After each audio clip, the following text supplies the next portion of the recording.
Welcome to the Banker Lamp. Please enjoy the video. You start by turning on your phone's mobile hotspot and making sure the data plan allows tethering, otherwise you'll hit a limit. Once done, set a clear SSID and password so the TV can find it. Make sure the phone is charged or plugged in. Streaming drains battery fast. You should also confirm the TV can join Wi-Fi networks. If it can't, plug in a compatible streaming dongle. Now, leave the hotspot visible and note whether it's broadcasting to 4 or 5 GHz. You now connect the TV to the hotspot through the TV's network menu. Pick the SSID and enter the password, then run the connection test to get an IP.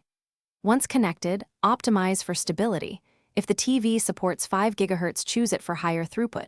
However, use 4 GHz when range matters. Also make sure background apps on the phone are closed, and if data is tight, set the streaming app to 720p to reduce buffering. These adjustments keep playback smooth while conserving data.